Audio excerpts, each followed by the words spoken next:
जो वैशाख मास में तुलसी दल से भगवान विष्णु की पूजा करता है वह श्री विष्णु की सायुज्य मुक्ति को प्राप्त कर लेता है। इसलिए अनेक प्रकार के भक्ति मार्ग से और तरह तरह के व्रतों द्वारा भगवान विष्णु की सेवा और उनके सगुण या निर्गुण स्वरूप का अनन्य मन से ध्यान और चिंतन करना चाहिए।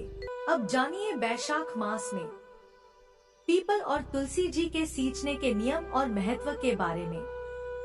हमारे धार्मिक ग्रंथों में वैशाख महीने में स्नान और दान करने का महत्व बताया गया है। साथ ही ग्रंथों में कहा गया है कि इस पवित्र महीने में किए गए स्नान, दान, व्रत, उपवास और पूजा से मिलने वाला पुण्य कभी खत्म नहीं होता। इस पवित्र महीने में भगवान विष्णु के साथ ही पीपल और तुलसी जी की भी पूजा करनी चाहिए। ऐसा करने से कई यज्ञ करने जितना पुण्य मिलता है जो कभी खत्म नहीं होता। पीपल के वृक्ष में साक्षात भगवान विष्णु का वास माना जाता है और वही तुलसी जी को लक्ष्मी जी का रूप माना गया है। सुबह जल्दी उठकर स्नानादि से निवृत्त होकर पानी में गंगाजल, कच्चा दूध, तिल और शक्कर या गुड़ मिलाकर पीपल के पेड़ की जड़ में अर्पित करना चाहिए और एक दीपक, चाहे वह घी का हो या तिल के तेल का हो, आटे का चौमुखा दीपक जलाना बहुत शुभ माना जाता है।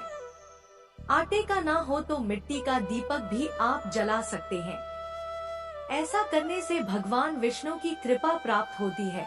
आप सुबह या शाम या दोनों ही समय जितनी बार भी दिन में पूजा करना आपके लिए संभव हो उतनी बार का संकल्प ले सकते हैं।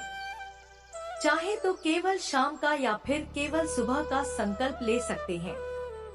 पूजा करने के साथ ही आपको पीपल के पेड़ की 7 बार परिक्रमा करनी चाहिए और एक खास मंत्र का जाप आपको करना चाहिए। पीपल के पेड़ की पूजा करने के या जल अर्पित करने के कुछ नियम होते हैं, जैसे कि रविवार के दिन पीपल के वृक्ष को स्पर्श नहीं किया जाता है, ना ही पूजा की जाती है और ना ही जल अर्पित किया जाता है। इसके अलावा आप कभी भी पीपल के पेड़ की पूजा कर सकते हैं। पीपल पर जल चढ़ाने के जो नियम है उसके अनुसार एक लोटे में शुद्ध जल भरें, उसमें थोड़ा गंगाजल मिलाएं, पिसी हुई हल्दी, थोड़े से चने की दाल और शक्कर डालें। इसके बाद पीपल के पेड़ की पूजा करें। पीपल के पेड़ की जड़ों में यह जल अर्पित करते हुए ओम श्री विष्णवे नमः या फिर जो मंत्र आपको बताया गया है उसका जितनी बार हो सके जाप करते जाएं। 7 बार परिक्रमा करें। परिक्रमा करते समय ओम श्री विष्णवे नमः इस मंत्र का जाप करें। जब 7 परिक्रमा पूरी हो जाए तब श्री विष्णु भगवान को हाथ जोड़कर प्रणाम करें। ये नियम आपको पूरे वैशाख के महीने में करना चाहिए या फिर जितने दिन का भी आप संकल्प ले सकते हो उतने दिन आपको नियम पूर्वक इस काम को करना चाहिए। सुबह या शाम आप अपने समय की सुविधा के अनुसार इस नियम को बांध सकते हैं, अर्थात इस नियम को अपना सकते हैं। जल अर्पित करने के बाद में आप एक दीपक भी जरूर जलाएं। पीपल के पेड़ की जड़ में आटे का फिर या मिट्टी का दीपक आप जला सकते हैं, जिसमें गाय का शुद्ध घी हो या फिर तिल का तेल हो।